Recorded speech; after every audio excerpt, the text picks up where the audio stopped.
नमस्कार, हमारे IGNOU audio books channel पर आपका स्वागत है।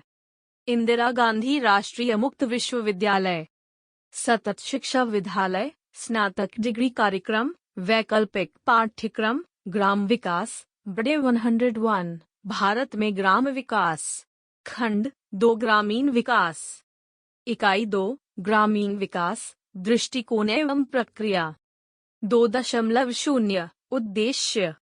इस इकाई में आपको यह बताया जाएगा कि विभिन्न देशों ने ग्रामीण विकास की प्रक्रिया में कौन कौन उपागम अपनाए हैं तथा ग्रामीण विकास की विचारात्मक नींव क्या है।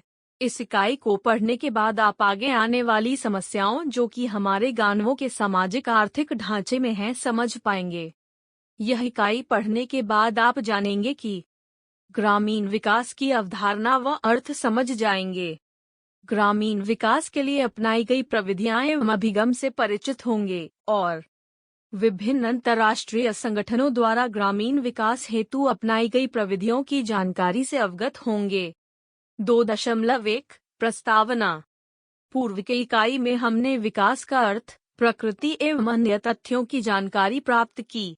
इस इकाई में आपको ग्रामीण विकास के अभिगमों तथा अवधारणाओं से अवगत करवाया जाएगा। ग्रामीण विकास की अवधारणा भारत तक ही सीमित नहीं है वरन वैश्विक है।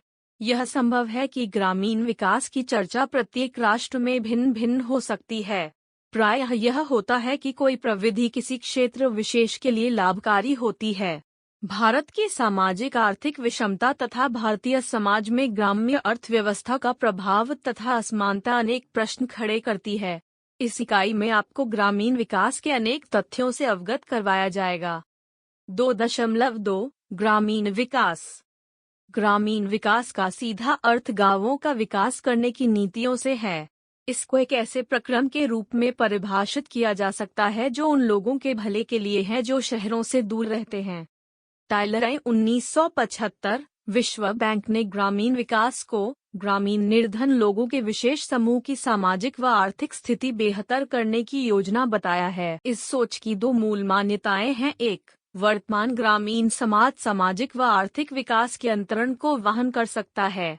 दूसरा, इसके लिए बड़े पैमाने पर प्रशासनिक व अन्य ढांचागत आवश्यकता होती है। ग्रामीण विकास को अलग अलग संदर्भों में अलग अलग ढंग से प्रयुक्त किया गया है।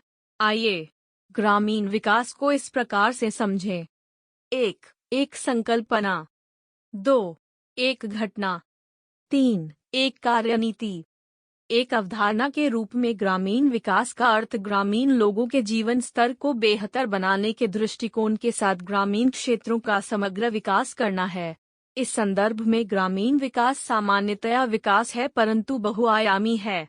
शुद्धतया आर्थिक रूप में यह कृषि विकास और उससे जुड़ी गतिविधियों एवं सामाजिक सुविधाओं का ग्रामीण क्षेत्रों में तथा संबंधित मानव संसाधनों के विकास को समाहित करता है। एक घटना के रूप में एक राष्ट्र के ग्रामीण क्षेत्रों में अनेक भौतिक, पर्यावरणीय, प्रौद्योगिकीय, आर्थिक, सामाजिक, सांस्कृतिक तथा सांस्थानिक कारक के आपसी अंतक्रिया का परिणाम है। एक कार्यनीति के रूप में ग्रामीण विकास ग्रामीण लोगों के सामाजिक, आर्थिक एवं सांस्कृतिक जीवन में निश्चित सकारात्मक परिवर्तन लाने का एक दृष्टिकोण अथवा अभियोजना है। एक विशिष्ट ग्रामीण विकास की कार्यनीति को ग्रामीण जनसंख्या की विस्तृत सेवा में बेहतरी, जिसमें कि कृषि में कम लागत से अधिक उपज को प्राप्त किया जा सके, के रूप में परिभाषित किया जा सकता है तथा जो वृहदाकार में सामाजिक आधुनिकीकरण के द्वारा कृषि आधारित अर्थव्यवस्था को रूपांतरण में सहयोग कर सकें। 2.3 ग्रामीण विकास की आवश्यकता। कुछ विशेष कारणों तथा मूलभूत मुद्दों के फलस्वरूप सरकार तथा नीति निर्धारकों का ध्यान ग्रामीण विकास की तरफ गया। उनमें से अपना जीवन यापन के लिए निम्न है। 1. जनसंख्या का बहुत बड़ा भाग गांवों में रहता है तथा कृषि तथा उससे जुड़े व्यवसायों में लगा हुआ है। यह ग्रामीण विकास का प्रारंभ करने का सबसे महत्वपूर्ण कारण है। कृषि तथा संबंधित व्यवसाय ग्रामीण रोजगार का मुख्य स्रोत है। भोजन, कृषि की अतिरिक्त बचत, कच्चा माल, औद्योगिक तथा शहरी विकास एवं विदेशी मुद्रा विनिमय अर्जित करने के लिए आवश्यक है। 2. कुछ गंभीर मुद्दों एवं समस्याओं जैसे गरीबी, असमानता, ऋणग्रस्तता, भूमिहीनता, निम्न बेरोजगारी, समाज का पारंपरिक सामाजिक सांस्कृतिक ताना बाना, शहरी ग्रामीण आय असमानता, किसानों में बढ़ती हुई आत्महत्या की दर जो वैश्विक सातत्य एवं बाजार अर्थव्यवस्था के कारण है, की ओर विभिन्न स्तर पर नीति निर्माताओं एवं विकास योजनाकारों को गंभीर रूप में ध्यानाकर्षित किया है। 3. बहुसंख्यक किसान जो गरीब है का जीवन स्तर ना तो अच्छा है ना संतोषजनक। कुपोषण व भूखमरी उनके परिवारों का शिकार करती है। अशिक्षा उनके परिवारों का भविष्य अंधकारमय बना देती है।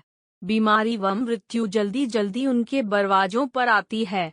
इन गंभीर मुद्दों ने भी ग्रामीण विकास की तरफ ध्यान खिंचवाया है।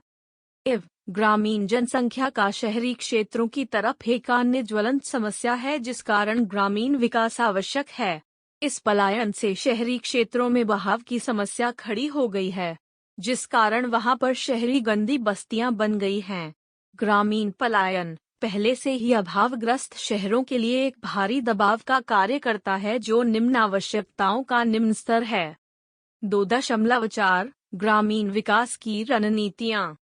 ग्रामीण विकास की पहल ग्रामीण लोगों के जीवन के कृषि व गैर कृषि आधारित दोनों आयामों स्थापित करती है। एक विशिष्ट ग्रामीण विकास रणनीति को निम्न मुद्दे पर उद्देश्य रखना चाहिए। कम कीमत पर अधिक उपज प्राप्त करने की इच्छा रखना। ग्रामीण जनसंख्या के कल्याण के लिए संभव चतुर्दिक विकास करना। पूर्व कृषि प्रधान अर्थव्यवस्था का रूपांतरण आधुनिकता की प्रक्रिया में विशाल स्तर पर सहयोग प्रदान करना। उद्देश्य निर्धारित व योजना बनाने के लिए सहयोग प्रदान करना। संसाधनों के चलन को बढ़ावा देना। एकीकृत रहन सहन में सेवा की आवश्यकता का प्रावधान करना। जवाबदेही सुनिश्चित करने की व्यवस्था द्वारा प्रशासनिक नियंत्रण। उन ग्रामीण लोगों के लिए ग्रामीण विकास लक्ष्य, प्राथमिकताओं एवं प्रक्रियाओं को सुनिश्चित करना जो उनकी आवश्यकताओं को वास्तविकता को प्रतिबिंबित करती। इन प्रकारों से लोगों को यकीन होगा कि ग्रामीण विकास उन्हीं के बेहतर भविष्य तथा सुविधाओं के लिए किया जा रहा है जो उनकी आवश्यकताओं के अनुसार है। यह कार्यक्रम क्रियान्वयन एवं विकास की योजनाओं में लोगों की भागीदारी को बढ़ाना तथा 2.5 ग्रामीण विकास रणनीति का प्रारूप। इस भाग में हम आपको अवगत करवाएंगे कि 1960 के दशक से कौन कौन सी ग्रामीण विकास संबंधी रणनीतियों अपनाई गई है। ये निम्न प्रकार है। 1. प्रौद्योगिकी अंतराल रणनीति। 1980 के दौरान यह अवधारणा बनी कि गांवों में कम विकास होने का कारण यह है कि लोग निम्न कोटि की तकनीकी का प्रयोग कृषि एवं अतिरिक्त क्रियाओं में करते हैं। इस कारण ये प्रयास किए गए कि इस अंतर को तकनीकी के अंतरण के द्वारा समाप्त किया जाए तथा यह उच्च विकसित क्षेत्रों से कम विकसित क्षेत्रों तक पहुँचे। 2. संसाधन अंतराल रणनीति। तकनीकी अंतराल रणनीति आपके उद्देश्यों पर खरी नहीं उतर पाई जिस कारण 1980 में संसाधन अंतराल रणनीति पर जोर दिया गया। यह माना गया कि ग्रामीण क्षेत्रों में संसाधनों की कमी है तथा यह अंतर समाप्त करने की जरूरत है। अंतर्राष्ट्रीय स्तर पर इसे पूंजी कार्य सहायता के रूप में विकासशील देशों के लिए विदेशी सहायता कहा गया। 3. संगठनात्मक अंतराल रणनीति। 1970 के दशक में कुछ समस्याओं पर वांछित असर पड़ा जैसे 1. ग्रामीण गरीबी, 2. बेरोजगारी तथा निम्न रोजगार, 3. सामाजिक न्याय व विकास के लाभों का समान वितरण।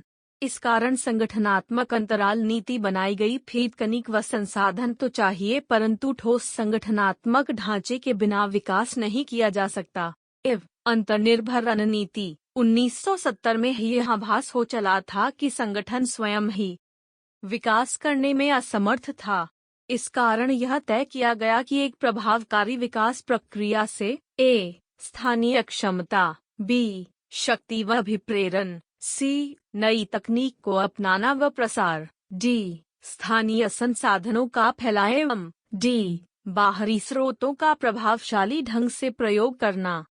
इस प्रकार रणनीति तकनीकी सोच, संगठन तथा मूल टीचों के बीच एकात्मीयता के सिद्धांत पर आधारित है। ये सभी घटक एक दूसरे के पूरक है। जाहि उदाहरण के लिए बेहतर तकनीक उपलब्ध हो उसका स्थानीय संगठनों की सहायता से प्रचार प्रसार व उपयोग किया जाए। इस प्रकार ग्रामीण विकास की रणनीतियां वर्तमान समय में निश्चित रूप से अंतरप्राम है जो सामाजिक, राजनीतिक, आर्थिक व प्रशासनिक आयामों में है। 2.6 ग्रामीण विकास के उपागम। आपको ग्रामीण विकास के अवधारणात्मक ढांचे तथा रणनीति के बारे में बताया जा रहा है कि आपको ग्रामीण विकास का अर्थ बताया जा चुका है। इस संदर्भ में अब आपको ग्रामीण विकास की अवधारणात्मक ढांचे तथा मुख्य उपनामों के बारे में पहचान करवाई जाएगी। इसे निम्न प्रकार से वर्गीकृत किया जा सकता है। अ. पैतृकवादी, ब. जनसाधारणवादी, स. तकनीकी, द. जनसुधारवादी। पैतृकवादी दृष्टिकोण वह है जिसमें 20वीं सदी में ग्रामीण विकास के बारे में परितरण किया। यह उस दृष्टिकोण को दर्शाता है जो अत्याधुनिक ग्रामीण विकास कार्यक्रमों के बारे में बताता है। इसमें उन सामुदायिक विकास कार्यक्रमों के बारे में बताया गया है जो 1960 के दशक में भारत एवं पाकिस्तान में अपनाए गए। इसमें एक मुहिम चलाई गई जो सरकार कार्यकर्ता के रूप में एक निर्देशिका, दार्शनिक तथा मित्र के रूप में कार्य करती है, जिससे ग्रामीणों को कृषि तथा ग्रामीण विकास के बारे में अत्याधुनिक एवं वैज्ञानिक विचारों से परिचित करवाया जाए। इसमें यह मान्यता है कि किसान खेती किसानी की अप्रचलित विधियां जानते हैं तथा उन पुरानी अप्रचलित तकनीकों को अब खारिज करने का समय आ गया है। इस उपादान में ऊपर से नीचे की विधि है जिसमें ग्रामीण विकास के लिए ग्रामीण मनुष्य हमेशा उद्देश्य रहते हैं। यह उपादान दक्षिण एशियाई देशों में 1960 व 1970 के दशकों में अपनाई गई और फिर इसके बाद तकनीकी उपादान आया।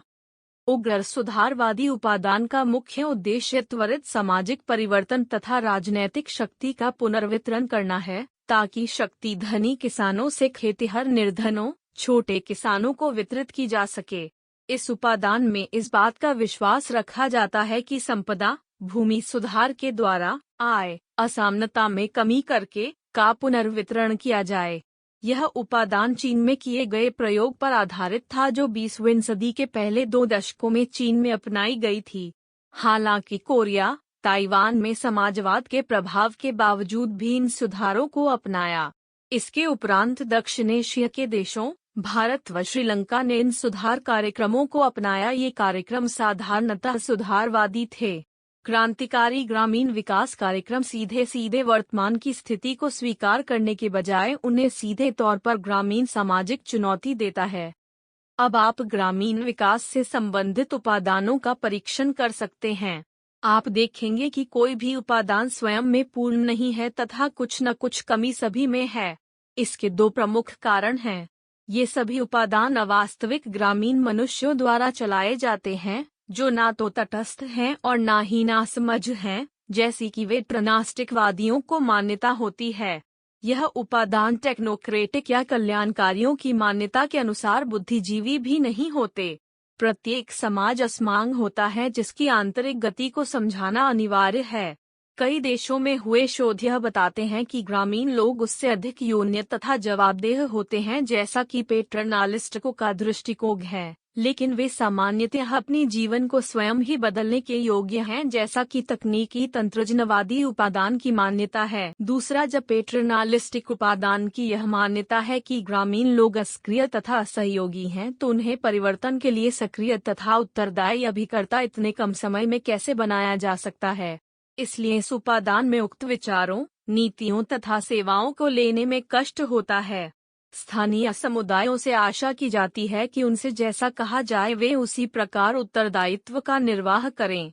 पॉपुलिस्टिक उपादान ने लागू करने में योजनाओं का बनाने एवं ग्रामीण विकास कार्यक्रम की में बहुत प्रभावित किया है, लेकिन हाल ही में निर्धनता उन्मूलन तथा पंचायती राज कार्यक्रम के कारण यह उपादान अधिक कारगर सिद्ध हुआ है।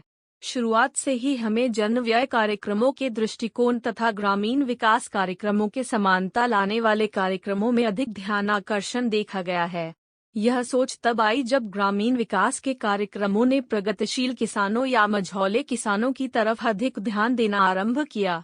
जब यह देखा गया कि 1960 की वृद्धि आधारित रणनीति से भूमि सुधार के कार्यक्रमों का बहुत ही सीमित प्रभाव पड़ा, जो कि विशेषकर निर्धनों को वृहद वित्त की सुविधाएं आदि दिलाने में असमर्थ रहे।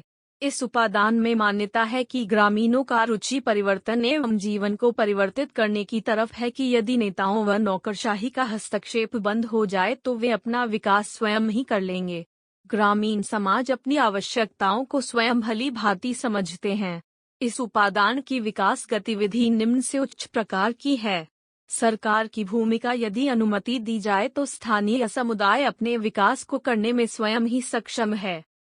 तकनीकी तंत्र दृष्टिकोण उन कार्यक्रमों से संबंधित है जो भारत के कृषि क्षेत्र में बायोटेक्नोलॉजी तथा सूचना तकनीक को लाना चाहती है, जिसने 1980 के दशक में हरित क्रांति को बढ़ावा दिया था। इस उपादान के कार्यक्रमों का उद्देश्य वातावरणीय, वितरण संबंधी एवं संस्थानिक प्रभावों को नजरअंदाज करते हुए अधिकाधिक कृषि उत्पादन करने, हालांकि बाद में संपूर्णता से इस बात पर जोर दिया कि विकास के साथ जुड़े अन्य पहलू भी अत्यधिक ध्यान आकर्षित करते हैं। संबंधित ग्रामीण विकास कार्यक्रम इरडा को कई विरोधाभासों के उपरांत भी लागू किया गया। दूसरी तरफ टेक्नोबोटिक पॉपुलिस्टिक उपादान यह भी सामान्यतः नकारता है कि इसमें स्थानीय हित प्रमुख हो जाता है, जब तक स्थानीय संगठन अपने अंदर की अल्प समुदाय के हितों को साधता है, न कि अधिकतर की, जब तक कि उन पर किसी सरकारी या उच्च अधिकारियों का नियंत्रण तथा नियमावली न हो। इस प्रकार हम ग्रामीण विकास की रणनीति को एक निकाय की तरह देख सकते हैं जो न तो उच्च से निम्न डाउन है और न निम्न से उच्च बॉटम अप या विशेष सरकारी या सुधारवादी ही हैं। यह दो तरफा संवाद पर आधारित निर्णय लेने वाला एक जाल या जिसने क्षैतिज समन्वय, सहायता तथा फॉलोअप हो ताकि लोग ग्रामीण क्षेत्र में वांछित विकास की तरफ उपलब्ध स्रोतों को लगा सकें। विवरण के लिए स्क्रीन को देखें। बोध प्रश्न 1 पैटर्नलिस्टिक व पॉपुलिस्टिक अभिगम में क्या अंतर है? 2 आप सुन रहे ऑडियो लर्निंग को। 2.7 ग्रामीण विकास तथा अंतर्राष्ट्रीय अभिकरण। अंतर्राष्ट्रीय अभिकरण जैसे संयुक्त राष्ट्र संघ, विश्व बैंक आदि ने पिछले कुछ वर्षों से विकासशील देशों में ग्रामीण विकास के अनेक कार्यक्रमों में सहायता एवं प्रतिभागिता करके सहायता की है। हालांकि इन अभिकरणों की अपनी कुछ विशेष रणनीतियां हैं जिनके तहत ये ग्रामीण विकास करना चाहती हैं। आइए इनकी कुछ मान्यताओं तथा उपादानों के बारे में जानें। विश्व बैंक प्रकार्यात्मक समन्वयक रणनीति। विकासशील देशों के ग्रामीण विकास कार्यक्रमों के लिए धन जुटाने वाला विश्व बैंक सबसे बड़ा साधन है। ग्रामीण विकास हेतु विश्व बैंक की निम्नलिखित मान्यताएं हैं। प्रथम, ग्रामीण क्षेत्रों के अंदर कम कृषि उत्पादकता एवं कृषि में संलग्न गतिविधियों का संक्रमण, अधिक रोजगार परक व्यवसायों में बहुत ही कमी हुई है। द्वितीय, ग्रामीण क्षेत्रों में लोगों की निर्धनता की सीमा अलग अलग है। तृतीय, गांवों में मजदूर भूमि कम से कम कुछ पूंजी है जो अगर चलायमान हो जाए तो गरीबी कम होगी व ग्रामीणों के जीवन स्तर में सुधार हो सकता है। उपर्युक्त मान्यताओं के आधार पर विश्व बैंक ने विकासशील देशों के ग्रामीण विकास के अनुसार 3 रणनीतियों का प्रस्ताव दिया है जो निम्नलिखित प्रकार से हैं। 1. न्यूनतम सहायता की अवधारणा, जो एक अल्प परियोजना है जहां कृषि की उत्पादकता को बढ़ाने के लिए तकनीक, प्रशासनिक, सांस्थानिक प्रवेश, मूलभूत ढांचा एवं तकनीकी का समन्वय तथा संगठन किया जाए। 2. व्यापक अवधारणा में पूरे देश में विशेष फसलों में तकनीकी सहायता देकर उत्पादों की उपज को बढ़ाने के प्रयास किए जाते हैं या कुछ विशेष क्षेत्रों में वित्तीय एवं तकनीकी सहायता देकर उत्पादों की उत्पादकता बढ़ाई जाए।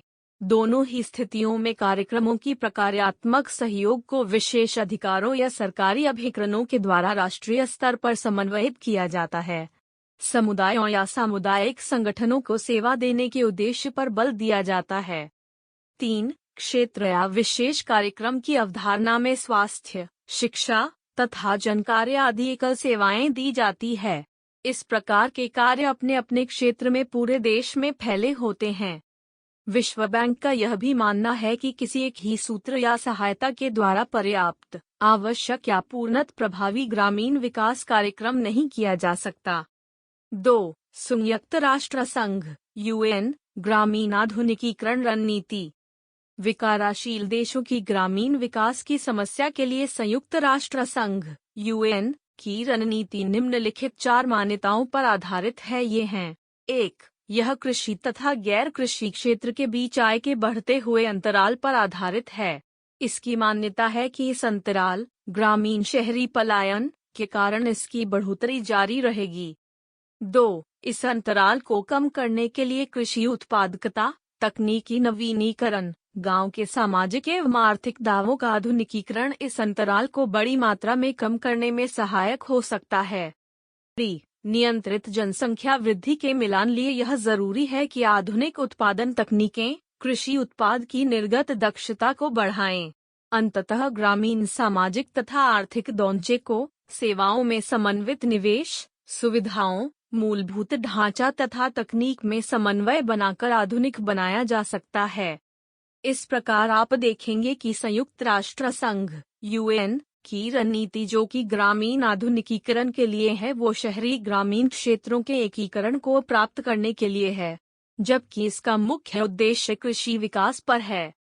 3. एशियाई विकास बैंक (ODB) की ग्रामीण निवेश रणनीति। ODB एशियाई विकास बैंक एशियाई क्षेत्रों में ग्रामीण विकास कार्यक्रमों के प्रायोजन करने वाली एक अग्रणी संस्था बन गई है। ODB के द्वारा ग्रामीण विकास की समस्याओं को निम्न प्रकार से चिन्हित किया गया है। 1. ग्रामीण क्षेत्रों में फैली गरीबी व निम्न बेरोजगारी। 2. कृषि उत्पादन की असंतोषजनक कार्यप्रणाली तथा वितरण व्यवस्था। 3. राष्ट्रीय तथा जमीनी सतह पर विकास उद्देश्यों के लिए सरकारी तंत्रों का निम्न स्तरीय क्रियान्वयन। ग्रामीण विकास गतिविधियों में एशियाई विकास बैंक की संलिप्तता 5 सूत्रीय सिद्धांतों पर आधारित है। ये हैं: 1. मानव की मूल आवश्यकताओं पर आधारित। 2. भागीदारी। 3. आर्थिक दृष्टि से एकीकृत। 4. वातावरण के लिए धारणीय। 5. कीमत प्रभावी या कीमत कम करने वाला। उपरोक्त लेख में हमने आपको बताया कि अंतर्राष्ट्रीय संगठन किस प्रकार ग्रामीण विकास के कार्यक्रमों की रणनीतियां बनाकर उनका संचालन तथा क्रियान्वयन कर रही है। इसके बावजूद भी मात्र कुछ ही देशों की सफलता मिली है। अब कुछ एशियाई देशों के इन प्रयासों के अनुभव पर बात करेंगे। 2.8 ग्रामीण विकास एशियाई परिप्रेक्ष्य।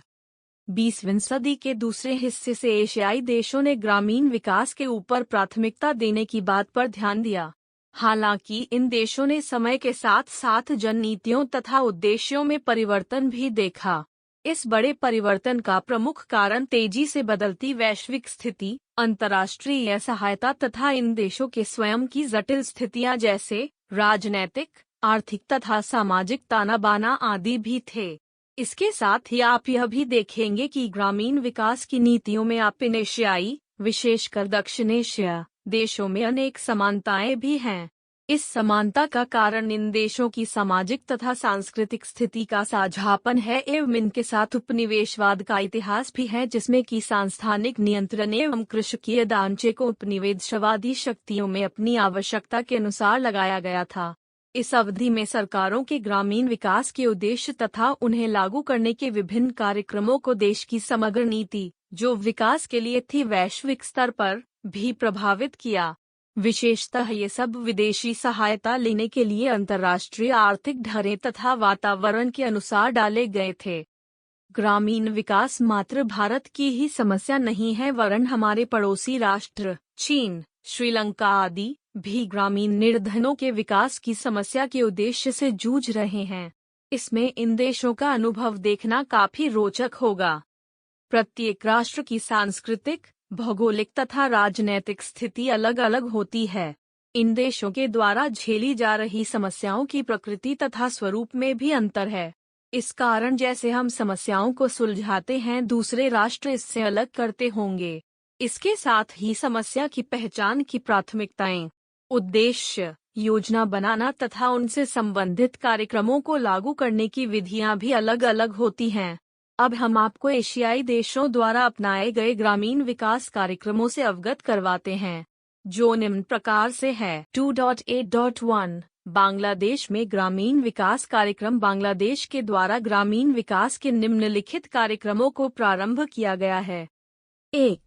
ग्रामीण कृषि एवं औद्योगिक विकास कार्यक्रम वैद। ग्रामीण विकास के लिए मुख्य कार्यक्रम हैं जो बांग्लादेश में शुरू किया गया है, वो है वैद। इस कार्यक्रम का उद्देश्य कृषि क्षेत्र की उत्पादकता बढ़ाने एवं गरीबी उन्मूलन से है। हालांकि यह कार्यक्रम अपने निर्धारित लक्ष्य को प्राप्त करने में असफल रहा।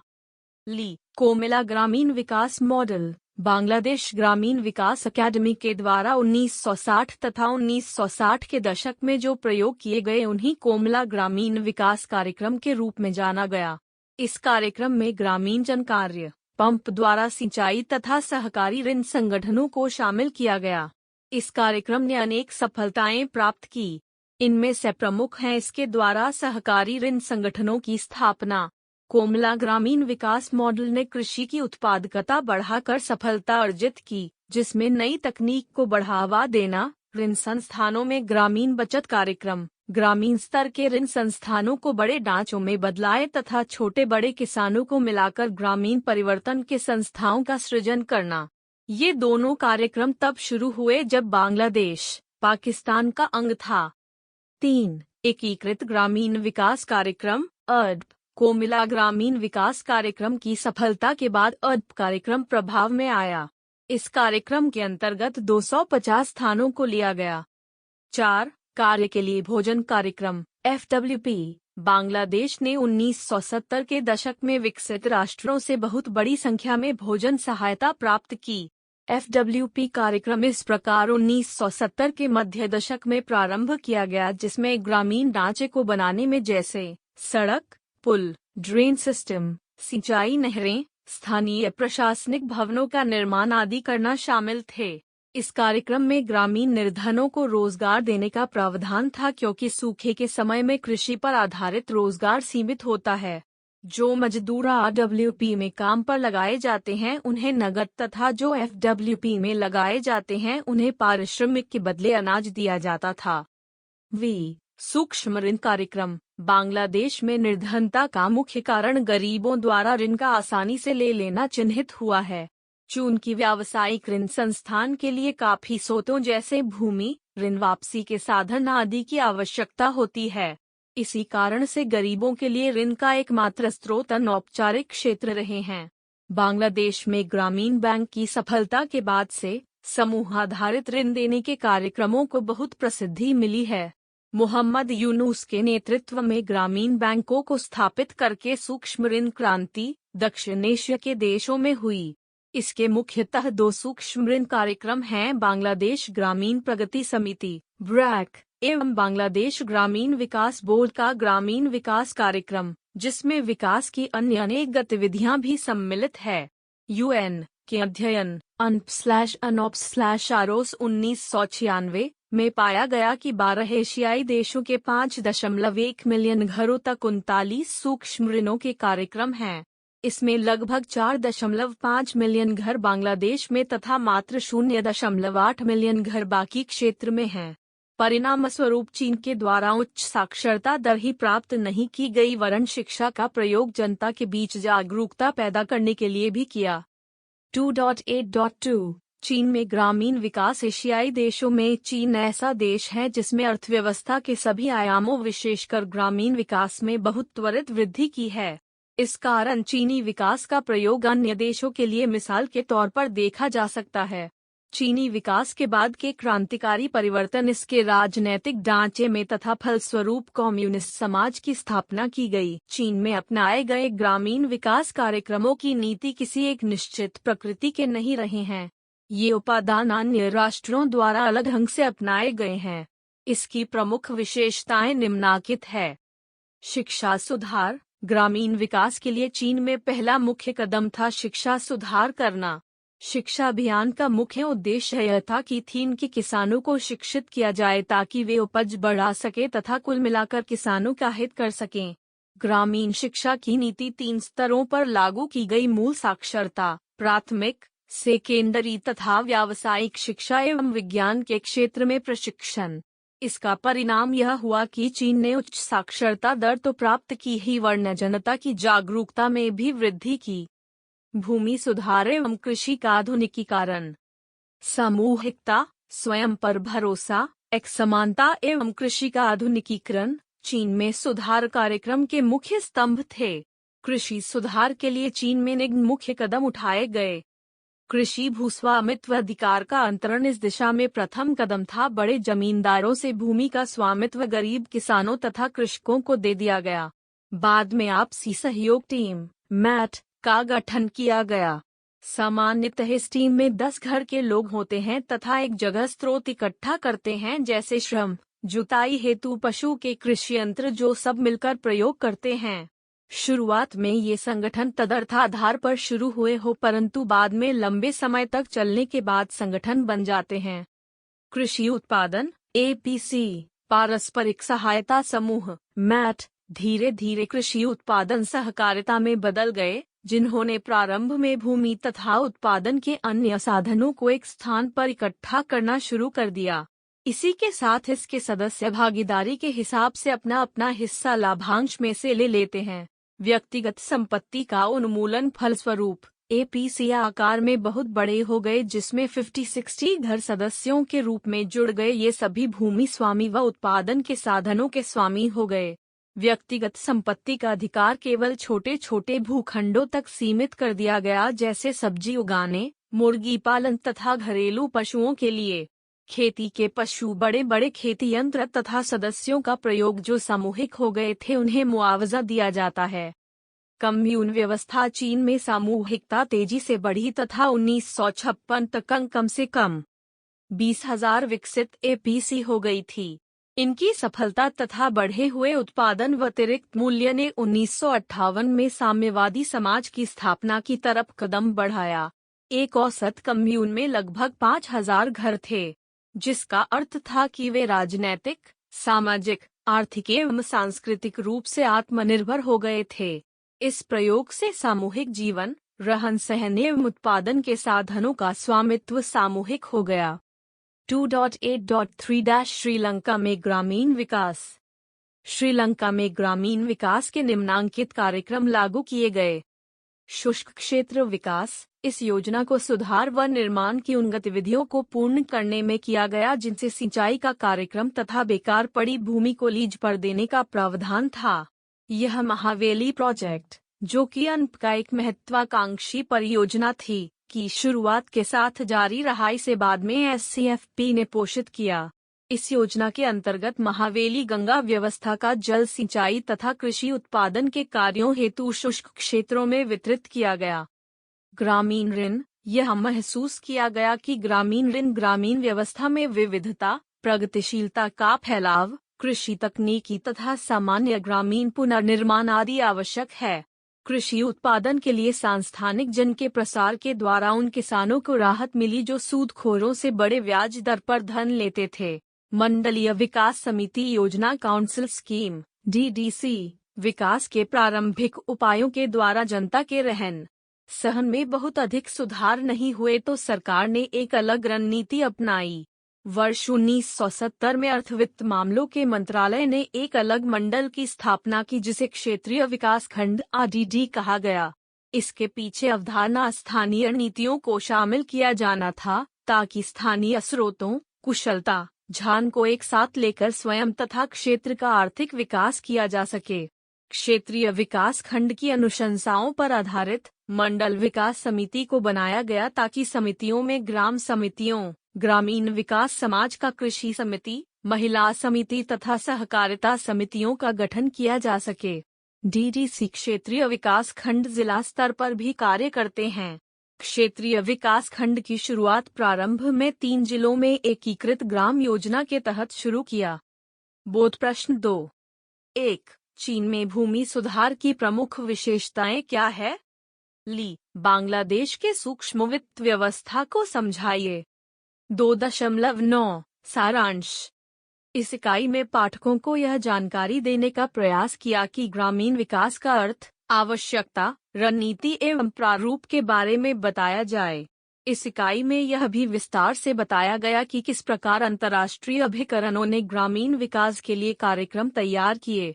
हमने कुछ एशियाई देशों, श्रीलंका, भारत एवं बीन आदि के द्वारा उठाए गए कदमों के बारे में भी पढ़ा की है। इस संदर्भ में इन देशों की ग्रामीण विकास कार्यक्रमों को जानने का प्रयास भी किया गया। 2.10 प्रमुख शब्द। कृषि सहभागिता, कृषि उत्पादन हेतु लोगों का सम्मेलन। समाजवाद, यह एक ऐसी अर्थव्यवस्था है जिसमें मूल उद्योगों तथा कृषि क्षेत्रों पर सामूहिक स्वामित्व होगा। इसी प्रकार इनके वितरण तथा नियंत्रण पर भी सामूहिक नियंत्रण होगा।